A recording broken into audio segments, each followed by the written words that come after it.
Hey everybody, it's Cheri Dotterer, your classroom coach. We are here at Tier 1 Interventions. I am with my co-host Jonily, and we are going to be talking today about the candy problem. I want to have conversations about content and pedagogy and conversations about how we can stop hurting kids. Between kindergarten and third grade, half the kids decide they don't like math. Everybody And that that's on us. That's on it's us. complete, and I don't, it's bigger. It's a big problem. You understand. I'm just going preaching to the choir. It's the content, it's the standards. The content are driven by the standards are chosen by politicians, and none of it is based on neuroscience. And to add to that, the biggest problem are the textbook resources. Yes, and that's of course the biggest That problem is is the the, profit center of education. yes, it is. And the, yes, Sarah, yes, also. And the, I would say teachers are prepared in the wrong way. Now I yeah, there you go. worked at There you go.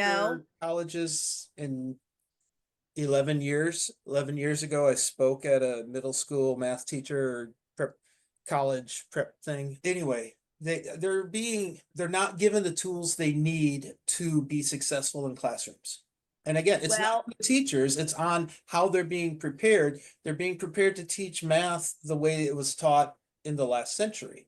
and I was just going to say that doesn't start when they get into their pre-service methods courses. It starts in kindergarten. Yes, it starts with the way they were taught, but then the way that they're being taught to be teachers is the same way that they were Yep, taught, and it all needs to change. it sure does. Yeah, It sure does. I've been struggling with the intervention specialist I work with and just jumping to algorithm and all that. And I was just trying to have another conversation and impress upon. And she says, there's no wrong way to teach math. Ooh. Thank you. My soul just, yeah. Well, you know what? Let's do this for just a moment right now. I'm going to type that question in the chat. I like this. Very impromptu, organic, very important, deliverable message. Here's the question I want us to just converse about. This is not planned. I'm just doing it based on what Kirk and Natalie and Sarah have just interacted with. Here is the question. And I'm not going to ask it in a good way. I'm just going to put it out there and I'm going to type it in the chat. Is there a wrong way to teach math?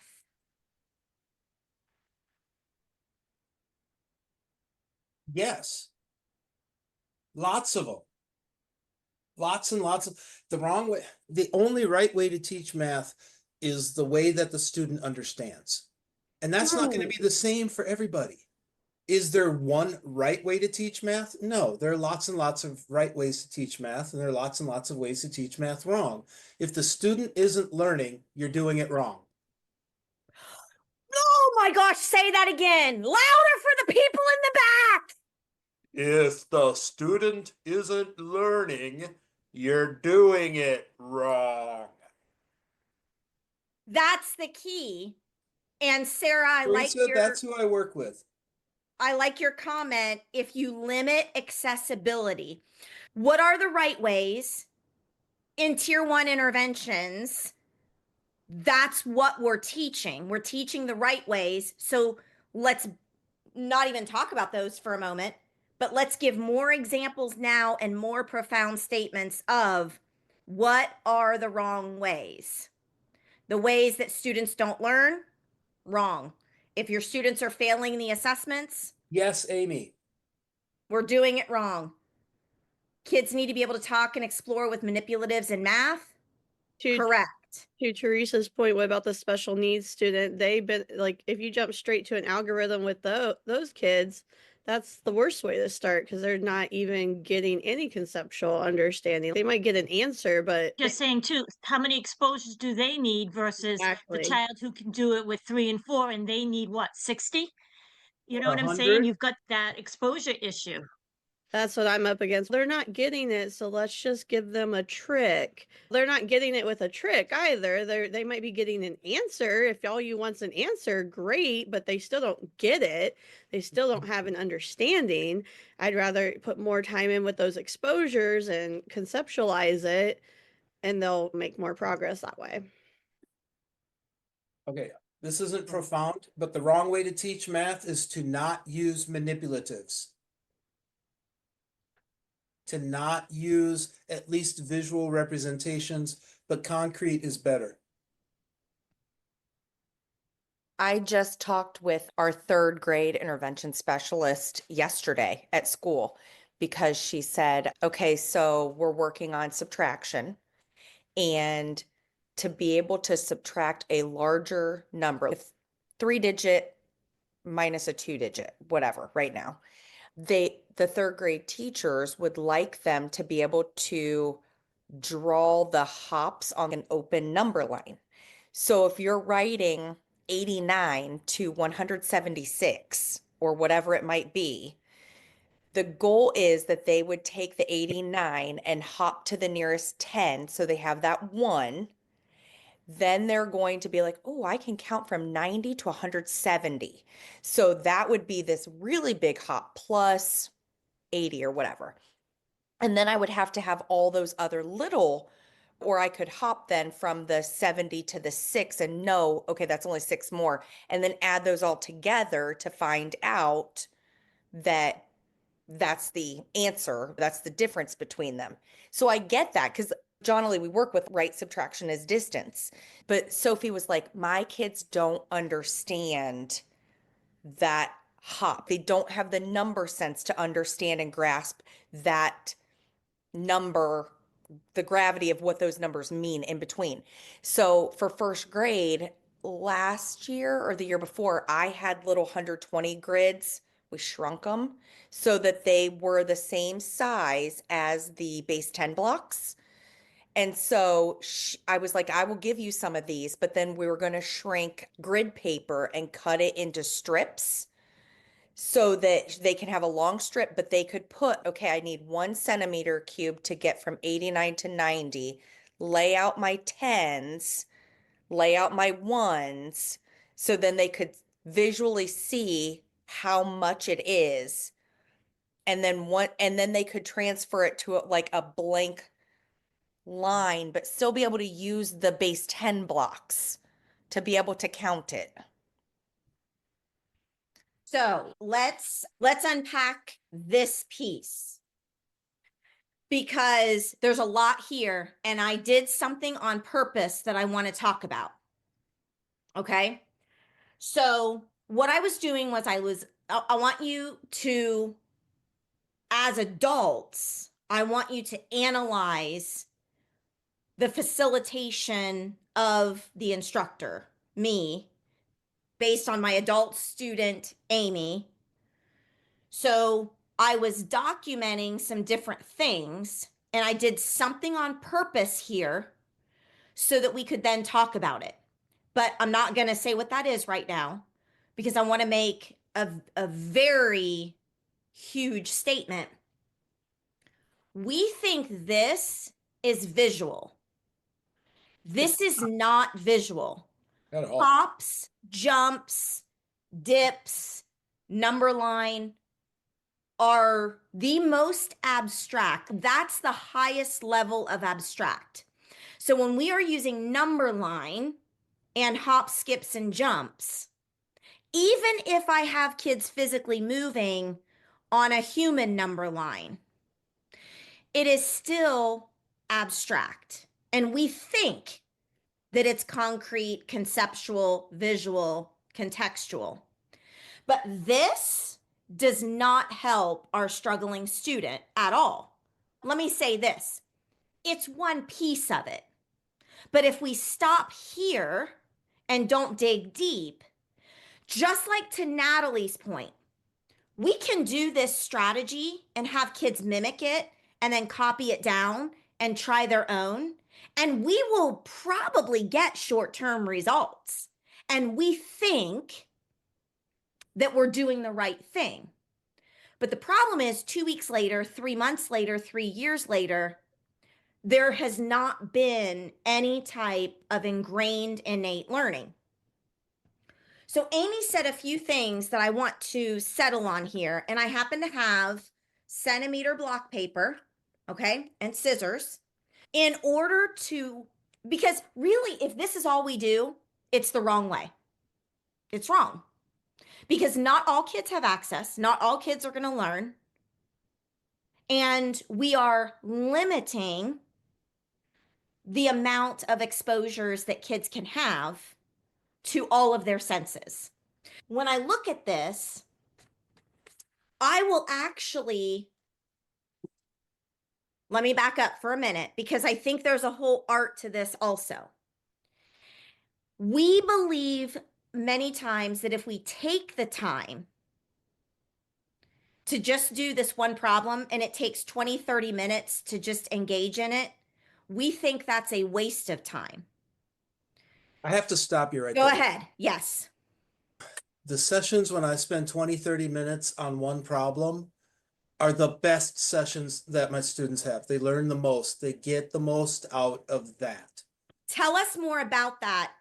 And let's talk about also the connections with how the brain learns and what that digging of depth does. Or just tell us a little more, Kirk. I don't know if I'm going deeper. My students all hate math.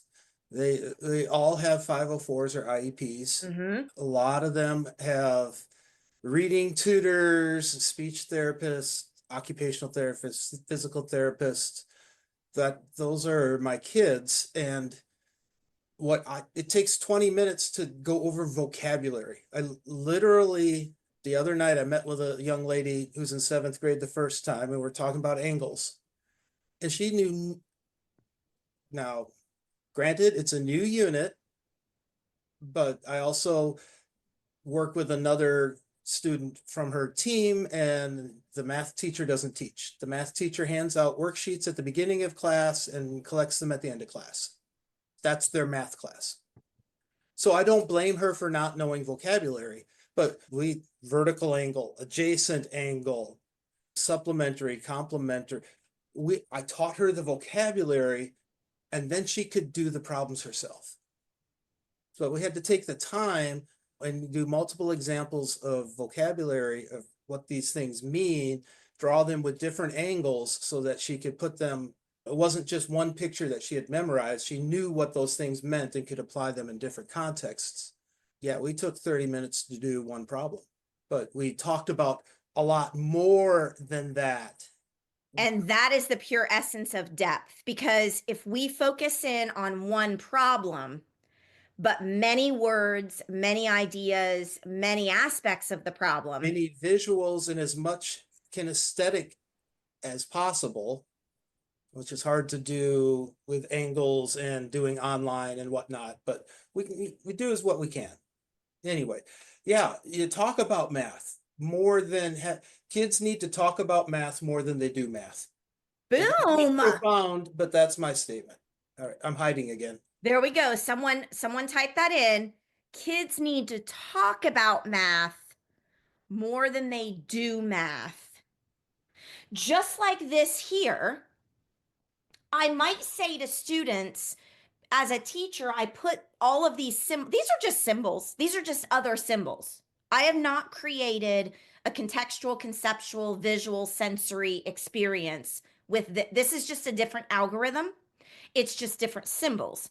So what I might do now is I might say to students, using my favorite 3 words, tell me about what I wrote up here.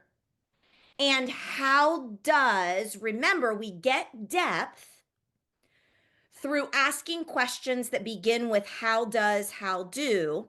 How does what I wrote here relate to what Amy was talking about?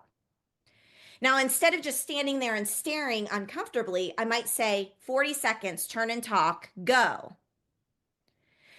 In that 40 seconds, I, as a teacher, am assessing what the kids are saying, and I'm also planning how I'm going to respond to their thoughts instead of trying to do it on the spot whole class. So a student might say, that's not 90 jumps. Where'd she get 90 jumps from? Because remember, she said the 6. So see, kids are going to Kirk's point, kids are going to start talking about this just by giving time. That's it. Just give time. Now, the reverse of that is many of the teachers that I work with and coach say, that's what we don't have is time. No, we have so much time with these kids. We have more time than we need with these kids. But what we're doing is with our poor instructional delivery, we are wasting a lot of time. So if we actually choose correct instructional delivery, it will take less than half the time of doing traditional, typical, incorrect, ineffective instructional teaching. And that's the counterintuitive part. Lots to talk about here.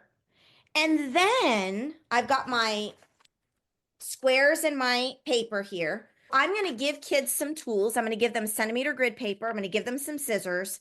And we're going to be like, okay, here's the one block that Amy was talking about.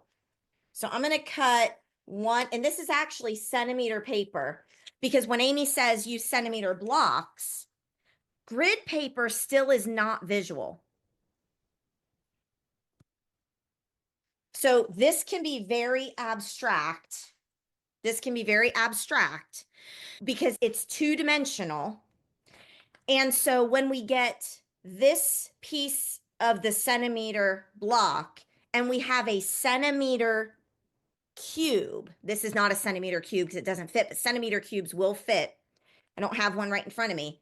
Then we can be like, okay, Amy was talking about 1. Here's the one. Everybody cut out a 1. And we're going to make everybody do this and cut out a 1. That gets us to 90. So if I'm going to put a 90 here, I have to put a 176 over here. So let's just document the 1, because what we have to also teach and model is for kids to replicate this thinking. So if kids can't replicate on their own this thinking, then we haven't taught them. They haven't learned. So I've got this one, I've got the 1 block, and I could tape that up there, magnet it, whatnot. Then I can now create this kind of double number line where I've gone one part and I made it to 90. Okay. Sometimes we call these tape diagrams. This is not a tape diagram because it's not two-dimensional yet. I'm going to get there. So that 1 takes us to 90. And then if I go 100, 110, 120, 130. See, a lot of kids will have to write this down instead of trying to keep it in their head because they don't have that short-term headspace, but they will grow their short-term headspace and working memory as they start doing this repetitive reasoning. So then we skip count all the way to 170, and then we've got a bunch of 10s. Right now, I don't even care how many of those are. It doesn't matter to me. And kids could actually find out because instead of a 1 strip now, I'm going to have each of them cut out a bunch of 10 strips and figure out how many of those. We'll tape them or glue them or magnet them. And then we finally get to 170, and then we have 6 more, and we're going to cut out 6 more of these. We're going to have centimeter cubes. Now, these 10 sticks with our centimeter cubes, base 10 blocks, there is an attached 10 stick. So now we can relate this to a centimeter cube, a 10 cutout to the 10 stick for base 10 blocks. If I have 100, if I end up having 10 sticks, then I can use a flat to then represent that. So we can start to look at 1s, 10s, 100s. Now, what I'm going to do right here, and this is not norm. This is, nobody would even think of doing this next, but this creates, instead of mile wide, inch deep, it creates very 3-foot deep depth. And here's what I'm going to do now. This is a penny because I have 1 centimeter block. So I'm actually going to get coins and represent this as this, a centimeter block and a penny. My 10 sticks, I'm going to get dimes. I'm going to have my 10 cutouts. I'm going to have my 10 sticks with base 10 blocks, and I'm going to have a dime for each one of those. The reason I'm going to do that is we know that the 3 most abstract concepts that students struggle with are time, money, and measurement. Anytime I'm doing number line, that is measurement. A ruler is still abstract. A tape measure is still abstract. It's not until I bring in the 2-dimensional centimeter grid paper and the centimeter blocks to make it more concrete, and then relating it to the money symbols so that kids have a representation of all. One of the things that I always say about number line to make number line more concrete and visual, and the intervention for number line. So if I'm an intervention specialist, hear me now, if kids have an assignment where they have to do things on a number line, one of the best interventions is to make that number line 2-dimensional. So now they can see space, 2-dimensional, instead of line, linear, 1-dimensional. And so then I can have this one part, all those 10s and the 6. Now I don't need to worry about this being scaled. Kids might be, and they might be like, oh, that needs to go over. Okay, yeah, we can fix that. As we understand the problem more, we can start to scale and have a better proportion of our bar model. But all we have to do on a number line, and I'll show us over here, if I make a number line with fraction, and let's say we're doing 0 to 1, and we're doing fifths today. The best way to help students and intervene is to draw the bar model and lengthen those tick marks, because this now gives kids access to number line that they never had before. And then if I want to get real fancy, I'm going to do my hundreds charts like Amy said, and I'm actually going to cut those out, or a blank chart so I can show fraction. And I can use my paper strips for paper folding. When you're listening to this, you might think, okay, I'm bored, I'm disengaged. Jonily, you're taking way too long for one point here, but then you're missing the point. This is what instruction should be like. And as a facilitator of this type of instruction, you're going to get anxious. You're going to get impatient. You're going to get frantic because you're going to feel like nothing is happening because we don't understand the way that the brain has to consume information. So now let me just take this a step further. We've got this, we've got our base 10, we've got our pieces, we've got all of that. Now kids can physically hold on to, with centimeter blocks, the value of this distance. Remember, the subtraction sign is our number line. It's distance from 89 to 176.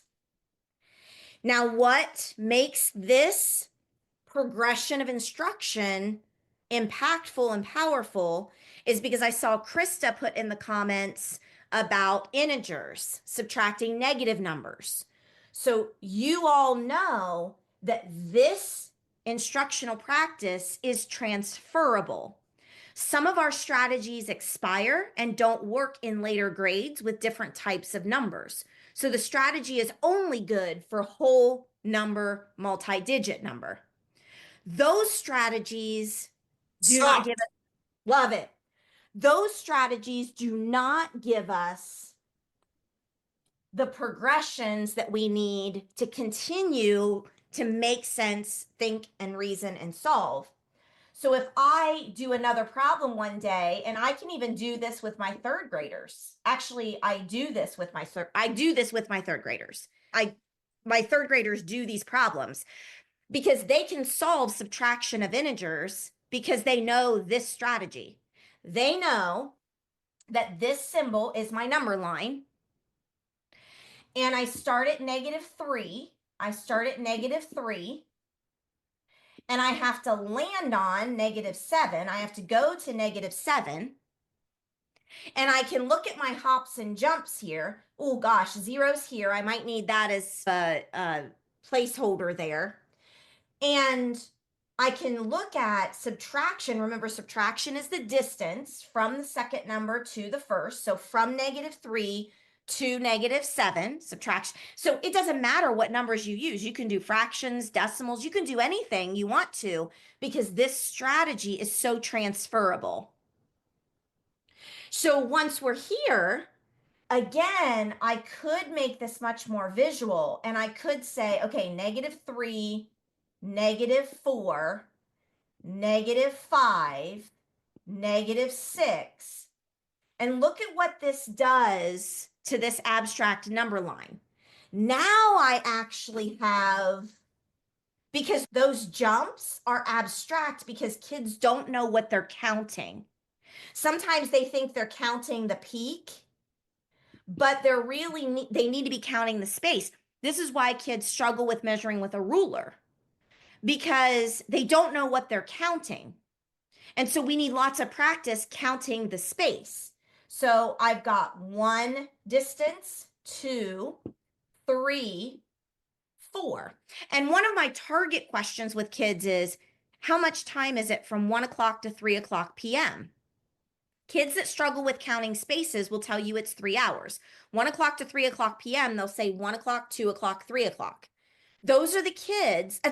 If we ask that question to any kid, we know which kids need this intervention. Now, these interventions will take this from dyslexia philosophy, necessary for some, beneficial for all. Necessary for some, beneficial for all. So the point is, I have 4 spaces here. But then in 7th grade, we're always like, is it 4? Is it -4? If we start at -3 and we go to 7, we moved in the left direction, so it's going to be negative. Distance is never negative. Direction is. So I had a 7th grade teacher about a month ago, and she was so excited about her human number line that they did with sidewalk chalk in the parking lot. And she said, oh, to do negatives, I have kids walk backwards. No. Absolutely not. Absolutely. You're building a misconception. Walking backwards is still a positive distance. The direction we go, I could go in the negative direction, in the left direction, walking forward. It doesn't matter which way I'm facing. What matters is the direction we're going. And the biggest issue is we as adults don't know this. We don't understand it. If we put this video on Facebook, we will get blasted today. Why would you ever make kids do this? We didn't invent math. Math is a phenomenon that already exists. What we did was we put our own strategies and symbols to it. And this is different than reading, by the way. Reading, the skill of reading, is not innate, inborn, intuitive. I can prove that because I can give a book written in English to someone from Germany that speaks no English. And I could say, here's a book. I want you to figure out how to read this and then tell me what it's about. Reading must be explicitly taught. Mm-hmm. Mathematics has 2 understandings. The rules, algorithms, and procedures that we as humans, they're man-made, that we made up, that do need to be explicitly taught. But those don't do anything for our thinking, reasoning, and sense making, and they don't do anything for our conceptual understanding, and they don't do anything to improve number sense. If we're going to compare reading to math, I say compare reading to number sense.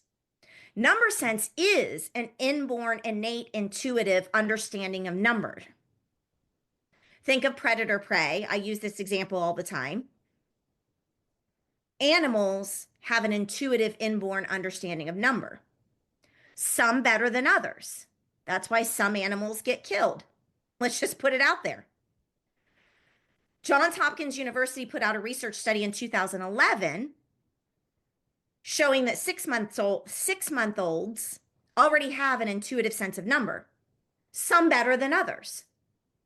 We need to tap into this in schools and then improve it.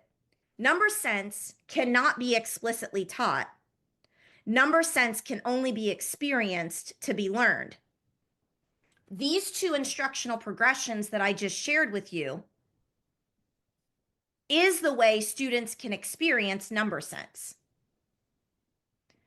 Subtraction is distances improving number sense, counting spaces instead of lines. And with that strategy and that way of thinking, it's not algorithmic. It's a phenomenon that is transferable no matter what types of numbers you use.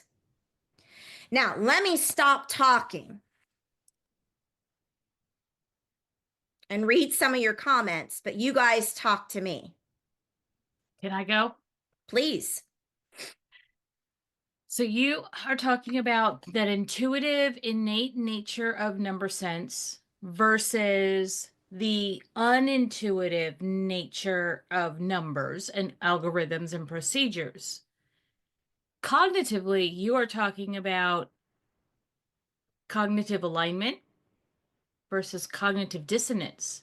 What is going on in the brain that is creating this disconnect? It's logical. It is not being able to activate. I'm going to go high level. It's not being able to activate your neurotransmitters in the right manner so that you can effectively learn, which is something I've been talking about all week. And one of the reasons that I was talking about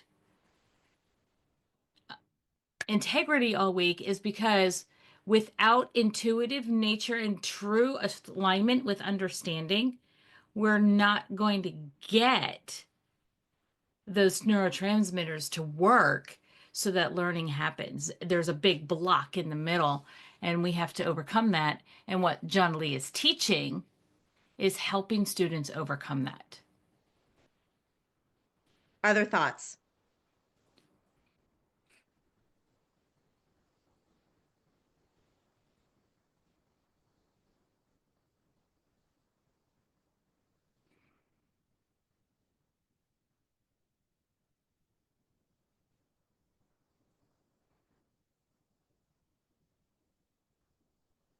It is So let me, oh, go ahead. I didn't wait long enough. I thought I had really good wait time there, Krista. Go ahead, girl. middle of a curriculum adoption course of study in our district, and it's scary to me some of the curriculum that our district is looking at because they are already out there talking about the science of math. Mhm. But it looks a very much like a reading model where it's the gradual release, I do, we do, you do sort of thing. And it's scary to me because it's getting a lot of traction and there's a lot of people that are attracted to it. And so I'm really worried about what kind of curriculum our district is going to end up with at the end. And one of the ones that we were previewing earlier last week was they did have the number line and they were talking about how it was concrete and visual because they were walking it. But they gave you explicit directions on the direction the kid needed to face, and they talked about walking backwards to show that you're doing negative and positive. Oh my gosh. Yeah, so that really connected to me, and I think we just have to be careful because there are people out there that they say all the right buzzwords, but it's all in the wrong context, and it's really scary right now. It's very scary right now. And one of the things that you guys put in the chat here is presenting multiple models and options is going to be confusing. What we've done wrong in the past that we continue to do wrong is we extract the complexity from mathematics so that students are successful. But they're successful on such a stripped version of mathematics that we get those short-term gains, but we don't get any depth or long-term learning. And we aren't creating mathematicians. We're creating rule followers, direction followers, and compliance. That is nothing of what math should be. Mathematics should be the complete opposite. If you're a scientist or a mathematician and you're actually doing this in real life, you are not sitting and following recipes step by step. You are solving, I'm not even going to say solving, you are experiencing non-routine problems just for the pure experience of it. Because some of those problems don't even have answers. But it's the process of going through that experience of thinking, reasoning, sense making, and figuring out that grows the brain and that gives us the experiences we need to be true mathematicians, or in my terminology, matheniers. So if you want to create compliance, direction followers, rule followers, and mimickers, then you will do the gradual release, whatever, all the hubbub. Sarah. You saying what you just said about, no, you said something with cooking or whatever. And it's really funny. That's a really great analogy for me because I love to cook and I love to bake. And everybody's always, oh, you're so good at baking. You're such a good cook. And I'll be like, no, I said, I pull up recipes. I follow the recipes like line by line. You put me in a kitchen and you're like, here's some ingredients, make something. It's not happening. I so admire people who like go on these cooking shows and they just create amazing things. But that's not me. I'm the like step. And so I love that analogy because we need math thinkers who you're like, here, this is the problem. How are we going to solve it? And they're like, okay, let me dig into it and figure it out without someone like giving them the step by step. Yeah. And both are important. Both are absolutely essential.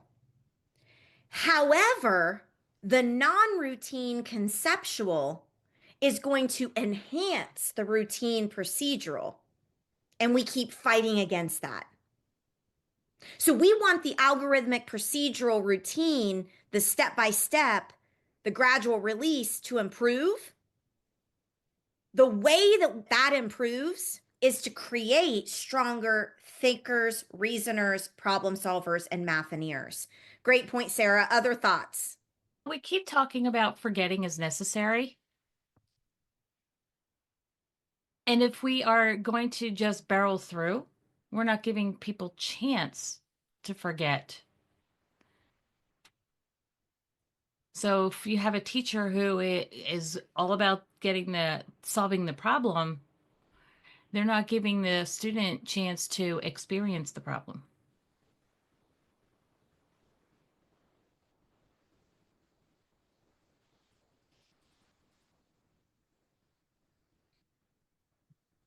We need to be careful too when that step by step is brought in. I just saw one of my former students this past week, and she had made so much growth when I worked with her a couple years ago.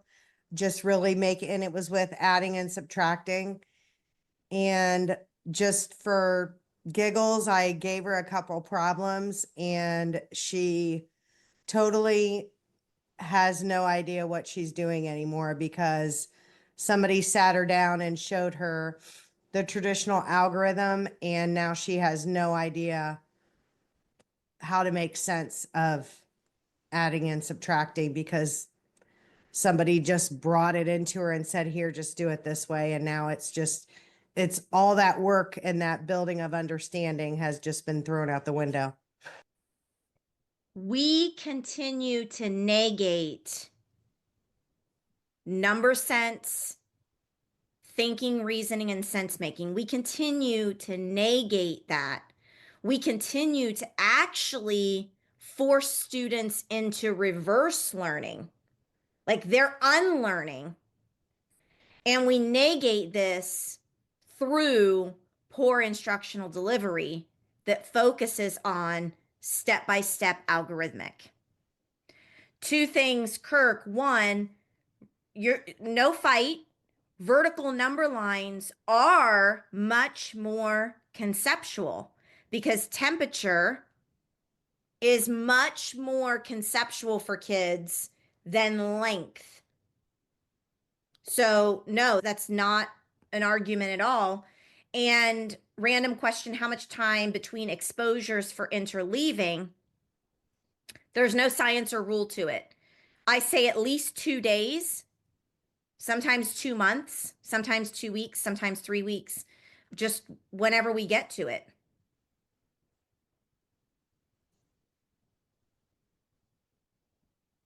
The opposite of interleaving, though, remember, interleaving is defining your chunks. I have about 30 or 40 chunks that I teach on. That's it.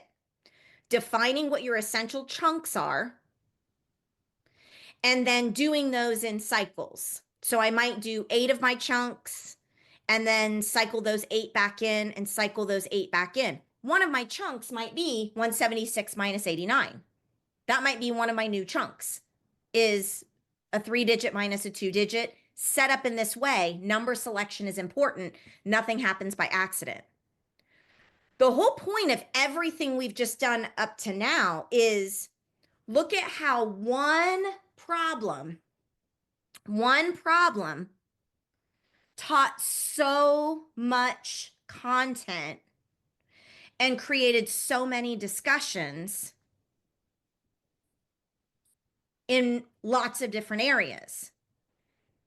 The point of tier 1 interventions and creating a strong core general regular classroom where the first line of defense is students' first instructional experience they get.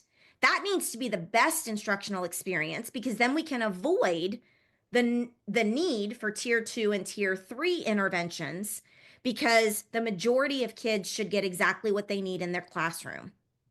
If we have a logistics problem and we have a staff shortage problem because we don't have time or people necessary to do all the tier 2 and tier 3 interventions that we need, the only remedy we need is to fix tier 1.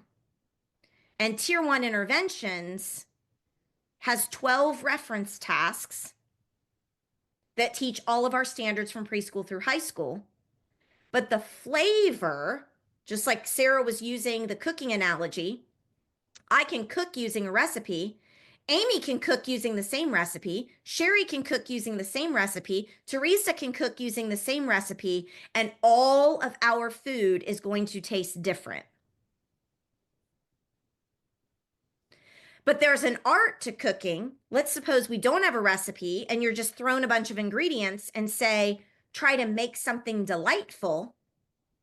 You've got to have a deep knowledge of spices, ingredients, combinations. You need to have a much deeper understanding to cook without a recipe. And you even get better at cooking with recipes with that deep knowledge.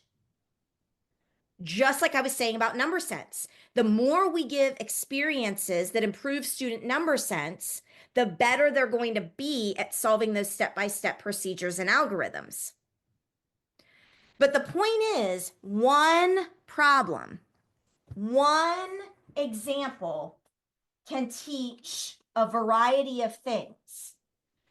all the kids like to say, "Oh, we're cooking," or "they cooked." That means you did good. So of course, so we made up. We're cooking with Miss West this week, and I have a whole like I make songs all the time, and so now it's the whole thing. We're cooking with Miss West.